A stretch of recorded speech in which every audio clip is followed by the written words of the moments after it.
अंदर एक शुरुआत, एक नया सपना लेकर आती है।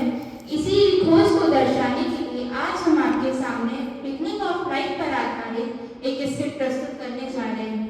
यहाँ कुछ पात्र हैं जिनकी भूमिका महान वैज्ञानिक निभा रहे हैं, जैसे नरेटर दीक्षा रेड्डी अंजलि, ऑपरेट Nancy, Heldon Rajeshwari, Miller Anamika, Asimov Raman. और हमारे कुछ पात्र हैं टीचर खुशी, स्टूडेंट्स सिमरन और आस्था। अब मैं आगे की प्रस्तुति के लिए नरेटर दीक्षा को बुलाना चाहूंगी। एक क्लासरूम है जिसमें दो स्टूडेंट अपने पसंदीदा सवाल पर बातचीत कर रहे हैं और उनका पसंदीदा सवाल यह है कि जीवन की शुरुआत हुई कैसे।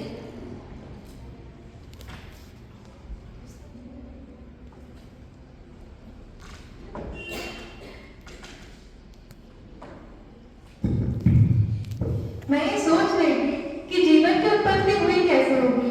ये जीव जंतु पेड़ पौधे सब आए कहाँ से होंगे। चलो टीचर से जाकर के पूछते हैं, उन्हें जरूर पता होगा जीवन की शुरुआत कैसे हुई।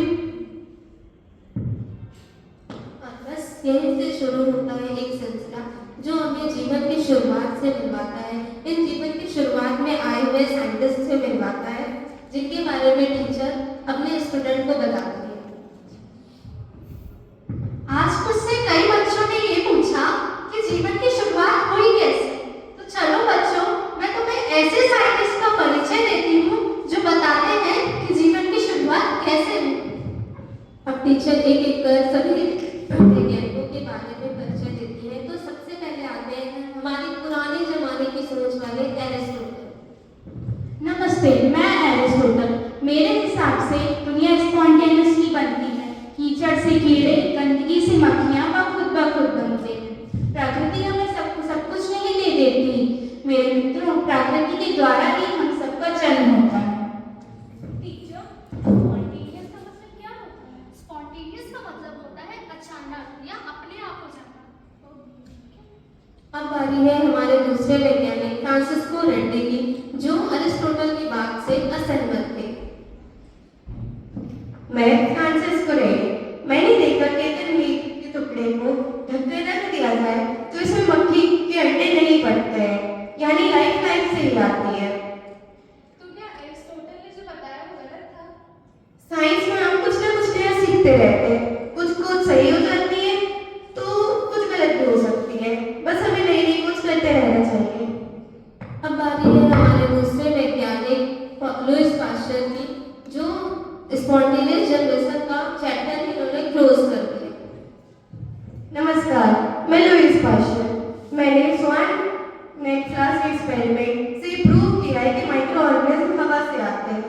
अगर वातावरण में हवा ही नहीं होगी तो कोई जीव कैसे बनेगा, यानी लाइफ कम्स फ्रॉम लाइफ। स्वार्टनेक इसलिए गर्म होता है जिसमें सिर्फ एयर जा पाए, जो धूल है, माइक्रो ऑर्गेनिज्म हो, वो अंदर ना जा पाए। अब आते हैं हमारे तीसरे वैज्ञानिक जो 13 सेंचुरीज के रहे हैं, जिनका नाम है ऑपरेट एंड हेल्डन।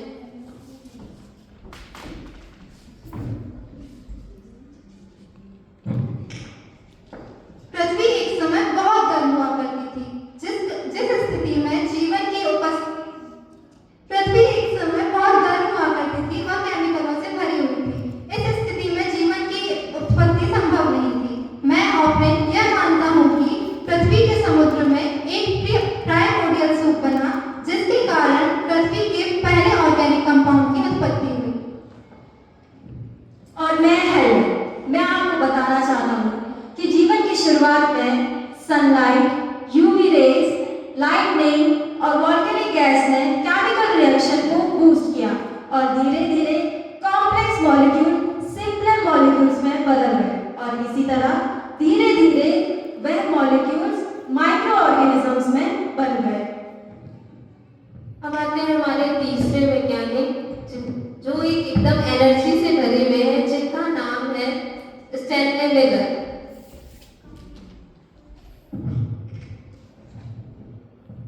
मैं हूँ मिलन। मैंने ऑपरेट और हेल्डन थ्योरी का टेस्ट किया। मैंने एक चैप्टर बनाया जिसमें प्रिमिटिव अर्थ की कुछ गैसेस थी, जैसे कि CH4, और वाटर वेपर। फिर मैंने इलेक्ट्रिक स्पार्क दिए। कुछ दिनों बाद उसमें अमीनो एसिड बन गया। ये तो बस शुरुआत है, जीवन की उत्पत्ति अभी भी एक रहस्य है।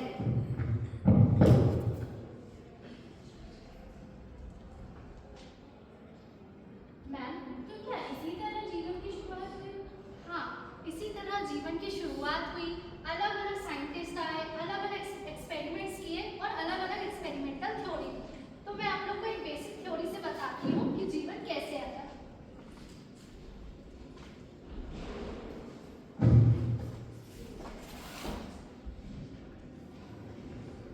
सबसे पहले हमारी अर्थ में एक्सप्लोजन हुआ। जब हमारी अर्थ में एक्सप्लोजन हुआ तो हमारी अर्थ का टेम्परेचर इंक्रीज हो गया, उसमें बहुत सारे होल्स, गड्ढे हो गए और हाइड्रोजन और हीलियम गैसेस बनी। जब हाइड्रोजन और हीलियम गैसेस बनी, उनसे प्रोडक्ट में हमें स्टार्स, गैलेक्सीज और प्लैनेट्स मिले। एटमॉस्फेयर एकदम नहीं था, उस टाइम कोई एटमॉस्फेयर नहीं था, वाटर वेपर प्रेजेंट थी।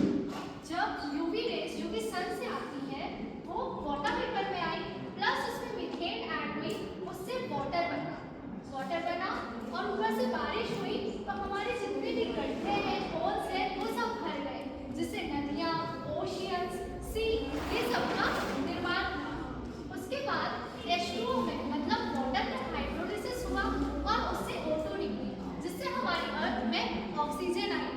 ऑक्सीजन के आने से जो O2 था उसने ओजोन लेयर बनाई और हमारी अर्थ एकदम सुरक्षित हो गई। ठीक है, ये ओजोन का फॉर्मूला क्या होता है? ओजोन लेयर का फॉर्मूला होता है O3। और इस प्रकार जीवन की शुरुआत हुई और अंत में आते हैं हमारे टॉपिक जो था बिगनिंग ऑफ लाइफ के साइंटिस्ट एसिमोव, जो अपने बारे में बताएंगे अपनी किताब का एक सारांश।